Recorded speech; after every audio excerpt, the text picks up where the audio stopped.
నమస్తే, welcome to mega 9. This is Tejaswi. ముందుగా headlines.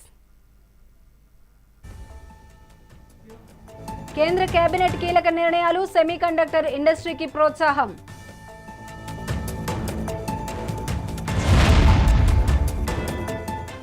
Modi అధ్యక్షతన ఈ నెల 25న సమావేశం, దాయాదికి చుక్కలు చూపించిన ఎన్డీఏ కీలక భేటీ.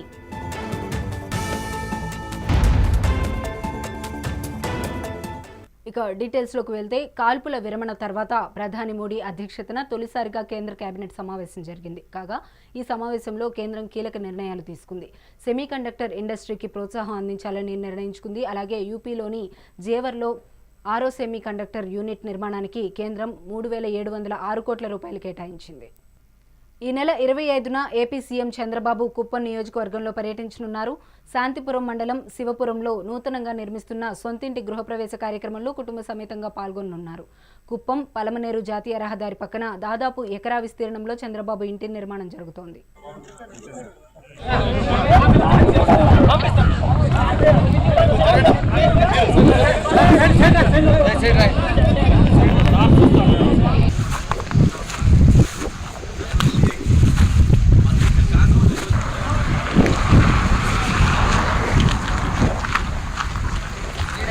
భూమిని ఆయన ఇక్కడ ఇంటి నిర్మాణం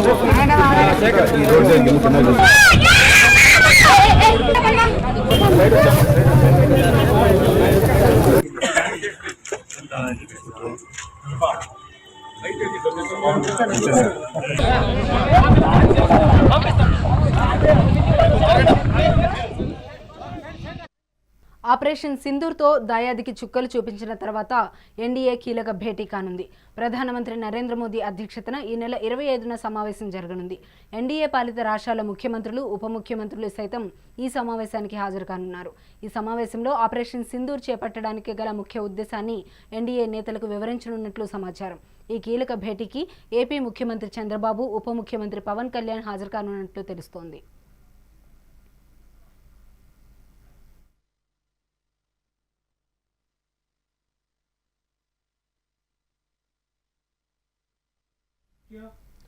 తెలంగాణ సర్కార్ అమానవీయ చర్యలపై సమాధానం చెప్పాలని రాహుల్ని కేటీఆర్ ప్రశ్నించారు. బుల్డోజర్ కంపెనీలతో మీకు రహస్య ఒప్పందం ఉందో లేదో స్పష్టం చేయాలన్నారు కేటీఆర్.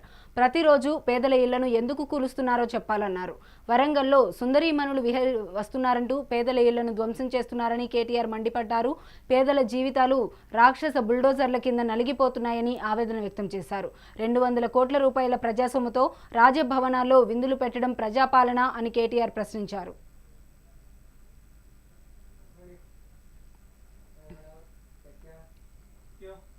ఏలూరు మున్సిపల్ కార్పొరేషన్కు చెందిన 15వ ఆర్థిక సంఘం నిధులు 46 లక్షల రూపాయలతో నూతనంగా కొనుగోలు చేసిన మీడియం సైజు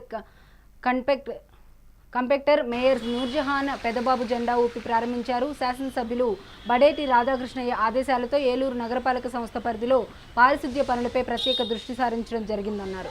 పారిశుద్ధ్య పనులు మెరుగుపరిచే చర్యల్లో భాగంగా సర్కిల్స్ వారీగా అవసరమైన పనిముట్లను గుర్తించి వాటిని కార్పొరేషన్కి సంబంధించిన వివిధ రకాల నిధులతో కొనుగోలు చేయడం జరుగుతుందన్నారు.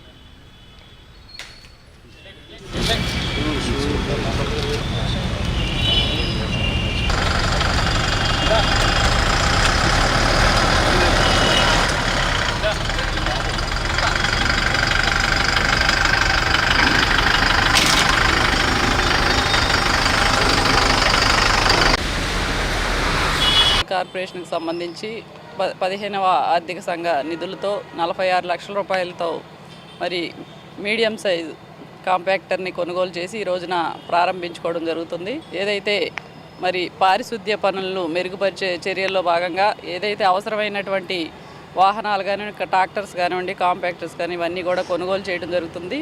మన ఏలూరు నగరంలో 50 డివిజన్లకు కూడా మరి 16 సర్కిల్స్కి సంబంధించి మరి 17 ట్రాక్టర్లు కానివ్వండి, అలాగే మరి 8 కాంపాక్టర్స్ ద్వారా మరి డంపింగ్ యార్డ్కి చెత్తని తరలించేందుకు వినియోగించుకోవడం జరుగుతుంది. అలాగే అన్నీ కూడా ఏదైతే ఇంటికి చెత్త సేకరణకి సంబంధించి కూడా డస్ట్బిన్స్ కానివ్వండి, అలాగే పుష్ కార్ట్స్ కానివ్వండి, అవన్నీ కూడా వినియోగించుకోవడం జరుగుతుంది. మరి ఇవన్నీ కూడా పూర్తి స్థాయిలో ఏలూరు నగరపాలక సంస్థలో గౌరవ శాసనసభ్యుల వారు కానీ మేము కానివ్వండి మరి పారిశుద్ధ్య పనులు మెరుగుపరిచే చర్యల్లో భాగంగా అన్నీ కూడా కావాల్సినవన్నీ కూడా కొనుగోలు చేసి ఇవన్నీ కూడా చేయడం జరుగుతుంది. మరి ప్రజలు కూడా పూర్తి సహకారం అందించినప్పుడే మరింతగా ఇవన్నీ కూడా శానిటేషన్ పనులన్నీ కూడా మరి పూర్తిగా మెరుగుపరుచుకోవడానికి అవకాశం ఉంటుంది. కాబట్టి ప్రతి ఒక్కరు కూడా మరి ఇంటింటికి డోర్ కలెక్షన్కి వచ్చినప్పుడు కూడా తడి చెత్త పొడి చెత్త కూడా మరి వచ్చినటువంటి వారికి అందించాలి. కార్పొరేషన్కి సంబంధించి 15వ ఆర్థిక సంఘ నిధులతో 46 లక్షల రూపాయలతో మరి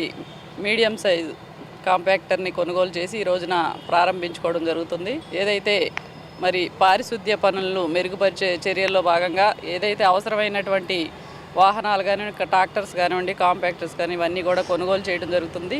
మన ఏలూరు నగరంలో 50 డివిజన్లకు కూడా మరి 16 సర్కిల్స్కి సంబంధించి మరి 17 ట్రాక్టర్లు కానివ్వండి, అలాగే మరి 8 కాంపాక్టర్స్ ద్వారా మరి డంపింగ్ యార్డ్కి చెత్తని తరలించేందుకు వినియోగించుకోవడం జరుగుతుంది. అలాగే అన్నీ కూడా ఏదైతే ఇంటికి చెత్త సేకరణకి సంబంధించి కూడా డస్ట్బిన్స్ కానివ్వండి, అలాగే పుష్ కార్ట్స్ కానివ్వండి, అవన్నీ కూడా వినియోగించుకోవడం జరుగుతుంది. మరి ఇవన్నీ కూడా పూర్తి స్థాయిలో ఏలూరు నగరపాలక సంస్థలో గౌరవ శాసనసభ్యుల వారు కానీ మేము కానివ్వండి మరి పారిశుద్ధ్య పనులు మెరుగుపరిచే చర్యల్లో భాగంగా అన్నీ కూడా కావాల్సినవన్నీ కూడా కొనుగోలు చేసి ఇవన్నీ కూడా చేయడం జరుగుతుంది. మరి ప్రజలు కూడా పూర్తి సహకారం అందించినప్పుడే మరింతగా ఇవన్నీ కూడా శానిటేషన్ పనులన్నీ కూడా మరి పూర్తిగా మెరుగుపరుచుకోవడానికి అవకాశం ఉంటుంది. కాబట్టి ప్రతి ఒక్కరు కూడా మరి ఇంటింటికి డోర్ కలెక్షన్కి వచ్చినప్పుడు కూడా తడి చెత్త పొడి చెత్త కూడా మరి వచ్చినటువంటి వారికి అందించాలి. కార్పొరేషన్కి సంబంధించి చెత్త పన్నును రద్దు చేయమని చెప్పి గౌరవ ముఖ్యమంత్రి గారు ఆదేశాలతోటి పన్ను రద్దు చేయడంతో ఆ క్లాప్ ఆటోల ద్వారా కార్పొరేషన్కి నెలకి 40 లక్షల రూపాయల దాకా సుమారు బయటన పడుతుందని చెప్పి ఉద్దేశంతో ఆ క్లాప్ ఆటోలను తొలగించి వాటి ద్వారా మనం ఈ పుష్ కార్ట్స్ అదేవిధంగా కాంపాక్టర్స్ ఇతర వాహనాలతోటి కలెక్ట్ చేద్దామని చెప్పి ఒక ఆలోచనతోటి ఆర్థిక భారం తగ్గిద్దామని చెప్పి అనుకోవడం జరిగింది. ఇప్పటికీ దాదాపు మున్సిపల్ కార్పొరేషన్లో 103 టన్నులు మెట్రిక్ టన్నులు చెత్త ఉత్పత్తి అవుతూ ఉంటే ఇప్పటికి మన దగ్గర ఒక 4 పెద్ద కాంపాక్టర్లు ఉన్నాయి. ఈ 4 పెద్ద కాంపాక్టర్ల ద్వారా సుమారు ఒక్కొక్క కాంపాక్టరు 2 ట్రిప్పులు ఊళ్ళో వేసినా కానీ ఒక్కొక్కటి 10 మెట్రిక్ టన్నుల కెపాసిటీ 80 మెట్రిక్ టన్నులు అవే లిఫ్ట్ చేస్తాయి. అదేవిధంగా ఈరోజు ఓపెన్ చేసినటువంటి కొత్తది ఒక చిన్న కాంపాక్టర్, ఇది 6 మెట్రిక్ టన్నులు. ఇవి 4 ఉన్నాయి. ఇవి ఒక్కొక్కటి 2 ట్రిప్పులు వేసినా కానీ 12 4లు 48 మెట్రిక్ టన్నులు టౌన్లో వచ్చేటువంటి చెత్త మొత్తం కూడా ఈ కాంపాక్టర్ల ద్వారానే లిఫ్ట్ చేసేటువంటి కెపాసిటీ కార్పొరేషన్ కలిగి ఉంది. ఆదిలాబాద్ జిల్లాలోని బోధ్ మండలం పట్నాపూర్ గ్రామంలో జిల్లా వైద్య శాఖ నిర్మల్ స్వప్న సూపర్ స్పెషాలిటీ హాస్పిటల్ సహకారంతో ఉచిత వైద్య శిబిరాన్ని జిల్లా ఎస్పీ అఖిల్ మహాజన్ ప్రారంభించారు. మొదటగా జిల్లా ఎస్పీకి గ్రామ ప్రజలు స్వాగతం పలికి ఆహ్వానించారు. మెగా ఉచిత వైద్య శిబిరాన్ని జిల్లా ఎస్పీ వైద్య బృందంతో రిబ్బన్ కట్ చేసి ప్రారంభించారు. ఇక్కడ నిష్ణాతులైన వైద్య బృందంచే చికిత్స నిర్మల్ స్వప్న స్పెషాలిటీ హాస్పిటల్ సహకారంతో వైద్య చికిత్సను అందజేయడం జరిగింది.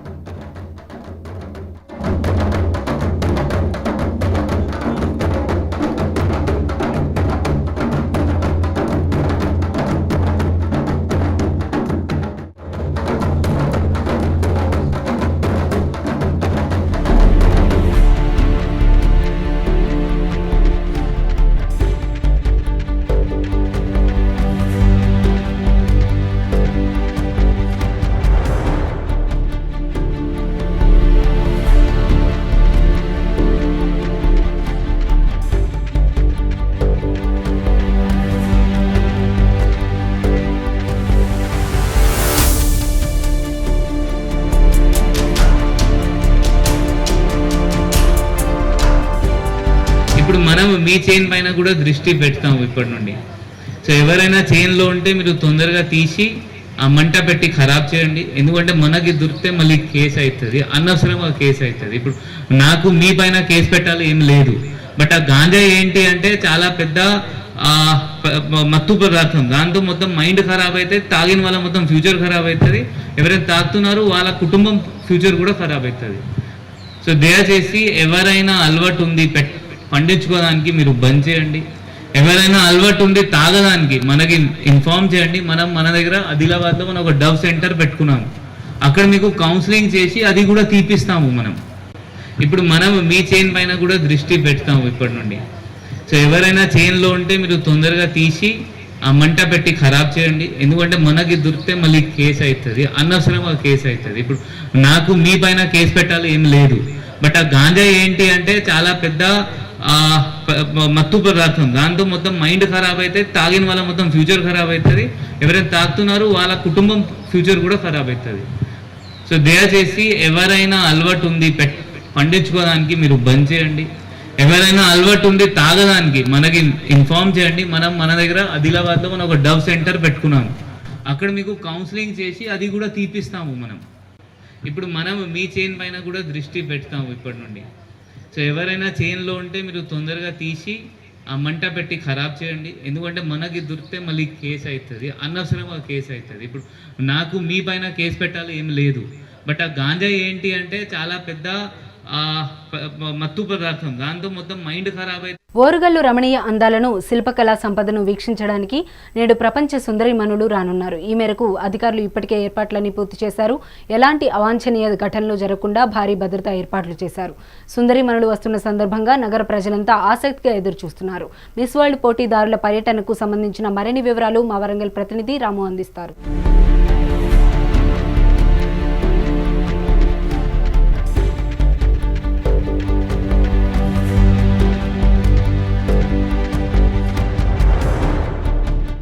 చారిత్రక ఓరుగల్లు మరో కీలక ఘట్టాన్ని ఆవిష్కరించనుంది. ఓరుగల్లు శిల్పకళా సంపదను మైమరిపించే అందాలను వీక్షించడానికి ప్రపంచ సుందరీమణులు ఈరోజు వరంగల్ పర్యటనకు రానున్నారు. ఈ పర్యటనలో భాగంగా వేయి స్తంభాల గుడి, వరంగల్ కోటతో పాటు యునెస్కో గుర్తింపు పొందిన రామప్పను కూడా విశ్వ సుందరీమణులు సందర్శించున్నారు. దీనికోసం ఇప్పటికే అధికారులు పూర్తి స్థాయిలో ఏర్పాటు చేసి కట్టుదిట్టమైన భద్రతా ఏర్పాట్లు కూడా చేశారు.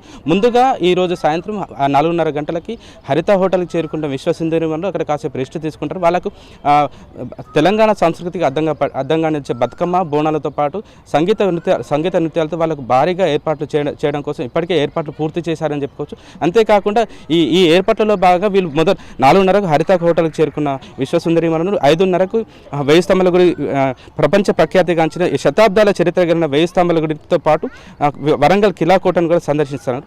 2 బృందాలుగా ఏర్పడిన ఈ సుందరీమణులు ఒక బృందం ఏమో హన్మకొండలో ఉన్న రుద్రేశ్వర స్వామి వారి వేయి స్తంభాల గుడిని సందర్శించుకుంటారు. దాని తర్వాత 6:30 గంటలకి వరంగల్ కోటను సందర్శిస్తారు. మరో బృందం మాత్రం యునెస్కో గుర్తింపు పొందిన రామప్ప గుడిని దర్శించుకుంటారు. అక్కడ శిల్పకళా సంపదతో పాటు అక్కడ ఉన్న ప్రకృతి అందాలను పూర్తిగా వాళ్ళు వీక్షించే అవకాశం ఉంది.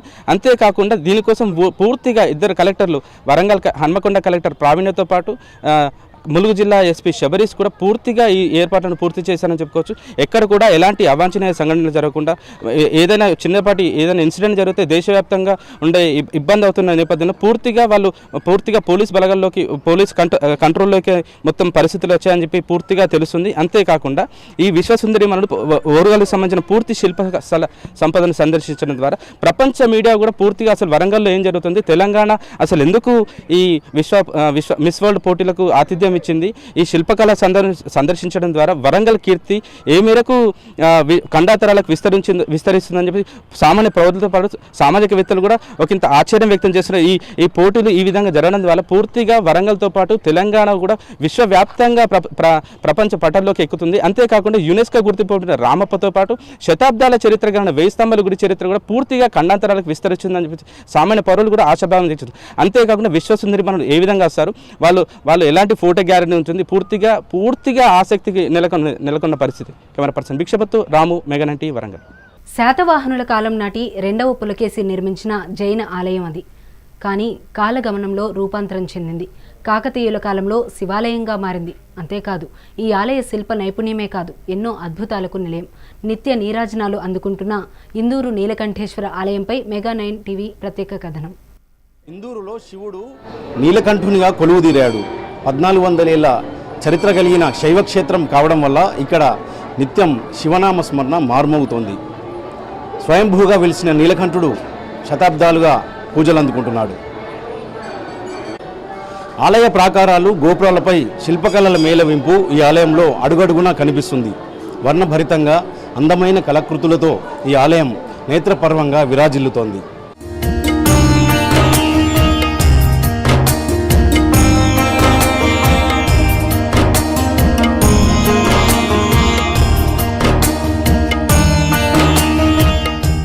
నిజామాబాద్గా పిలుచుకునే పూర్వపు ఇందూరు నగరంలో శ్రీ నీలకంఠేశ్వరాలయం అత్యంత పురాతనమైనది. ఈ ఆలయాన్ని 1400 ఏళ్ల క్రితం శాతవాహన రాజైన రెండవ పులకేశి నిర్మించినట్టు చారిత్రక ఆధారాల ద్వారా తెలిసింది. ఆపై జైన మతాన్ని స్వీకరించిన అనంతరం ఈ ఆలయాన్ని జైన ఆలయంగా తీర్చిదిద్దినట్టు ప్రతీతి. అనంతరం కాకతీయ రాజులు ఈ ఆలయాన్ని శివాలయంగా మార్చినట్టు చరిత్ర పుటల ద్వారా అవగతమవుతోంది. రెండవ పులకేశి నాటి ఆలయంలో స్వయంభూ శివలింగం విష్ణువు నాభి నుంచి ఉద్భవించిన బ్రహ్మ ఉండటం గమనించి నీలకంఠేశ్వరాలయముగా మలిచారు. స్వామివారు ఇక్కడ స్వయంభుగా వెలవడం మనం చేసుకున్నటువంటి పుణ్య ఫలితము. ఈ ఆలయంలో విశేషత ఏమంటే శివుడు కేశవుడు అంటే శివకేశవులు ఒకే దగ్గర ఉండటం చాలా విశేషం. ఆలయానికి అందుకోసం నీలకంఠుడు అని పేరు గలది. నీలమేఘ ఛాయల వాడు విష్ణువు, కంఠం ముందు విషంతరించిన వాడు కంఠేశ్వరుడు కనుక శ్రీ నీలకంఠేశ్వర స్వామి దేవాలయం అంటారు. ఈ దేవాలయం సుమారుగా 1400 సంవత్సరాల చరిత్ర గలని చెప్పడం జరుగుతుంది. అయితే శాతవాహన, పులకేశి, గుప్తులు, చోళుల కాలంలో ఆలయం నిర్మాణం జరిగిందని చెప్తారు. అయితే ఈ దేవాలయం యొక్క చరిత్ర ఏంటంటే దేవాలయాన్ని నిర్మించిన వాడు ఒక తల్లి కొడుకు, ప్రతినిత్యం కొడుకు దేవాలయం నిర్మించేటువంటి వాడు. తల్లి ఆ కొడుకుకు భోజన పదార్థం అంటే సద్ది అంటారు, ఆ భోజన పదార్థాన్ని తీసుకొచ్చి దేవాలయ ప్రాంగణంలో పెట్టి వెళ్ళిపోయేది.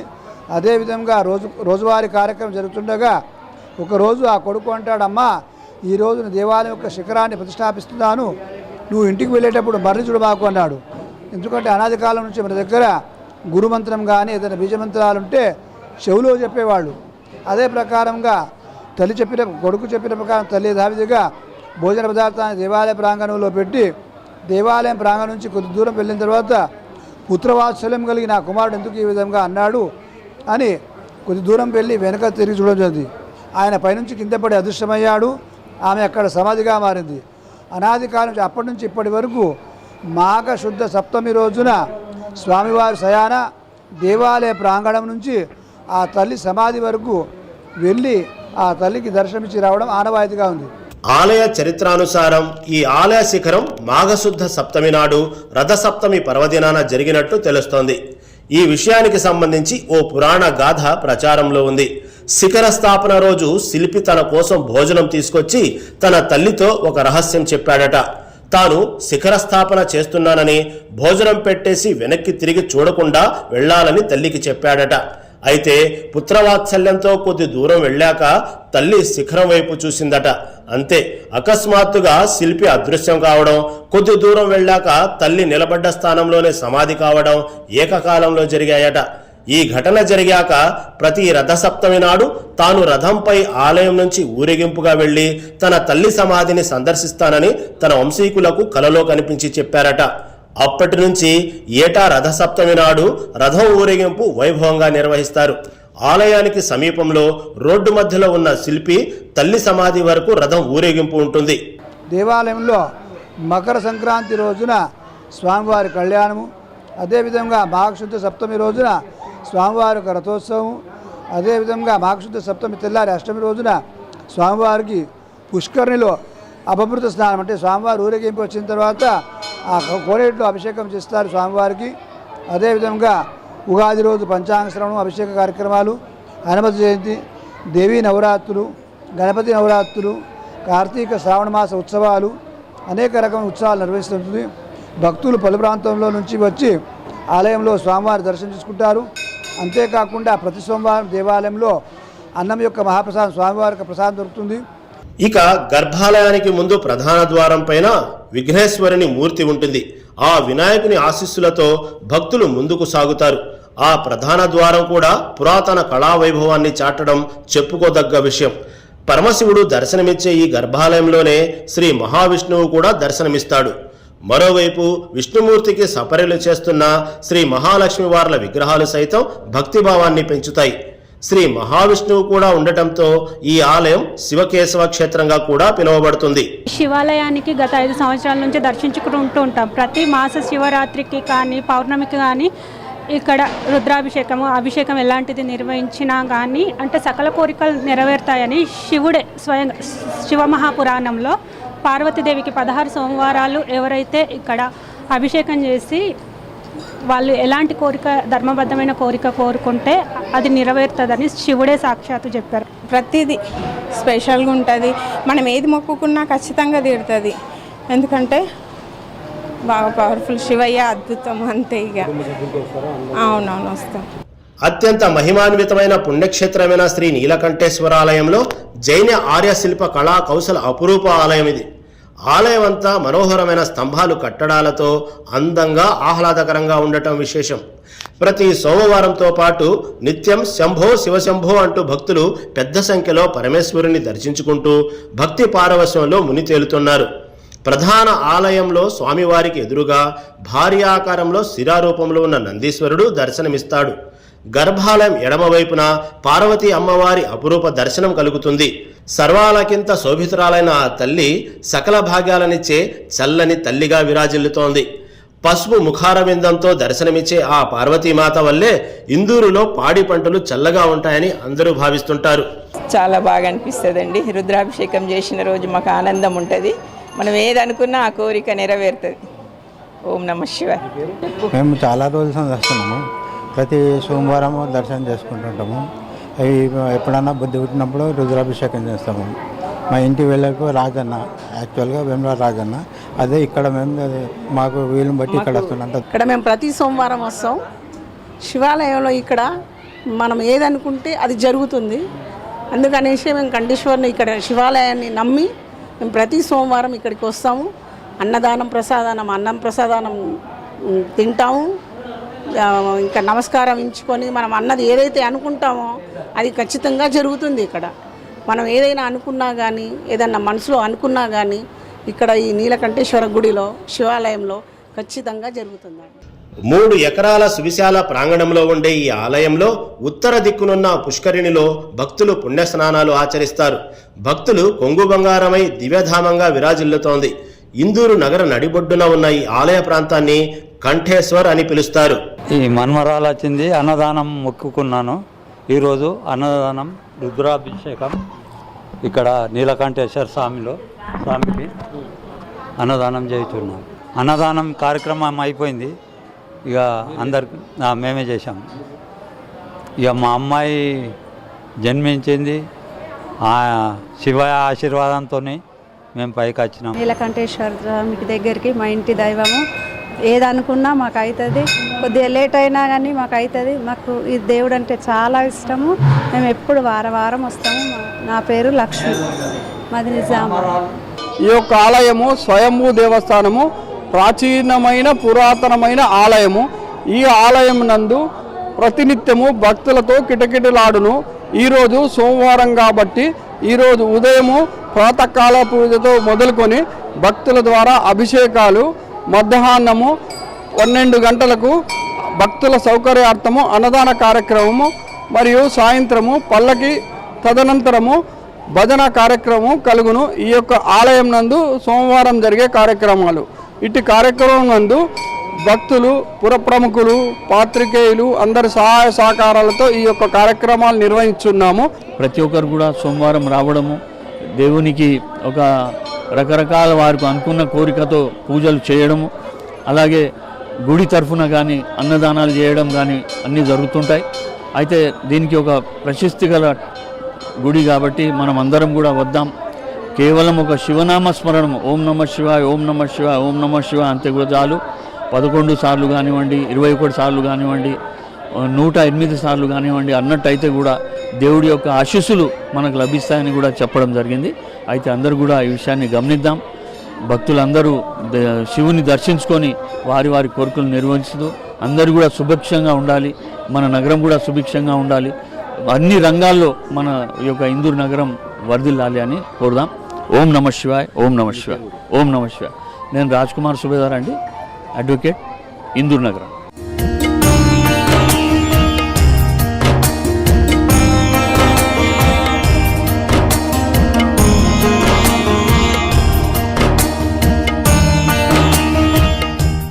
ఈ శివుని దర్శించుకుంటే కోరిన కోరికలు తీరుతాయని నమ్ముతారు. అందుకే నిత్యం ప్రత్యేక పూజలు, అభిషేకాలు, అన్నదానాలు నిర్వహిస్తూ తరిస్తున్నారు భక్తులు. కెమెరామెన్ రవీందర్తో విఘ్నేశ్వర్, మెగా9 న్యూస్, నిజామాబాద్. ఇవి ఇప్పటివరకు ఉన్న అప్డేట్స్. మరిన్ని అప్డేట్స్ కోసం చూస్తూనే ఉండండి మెగా9.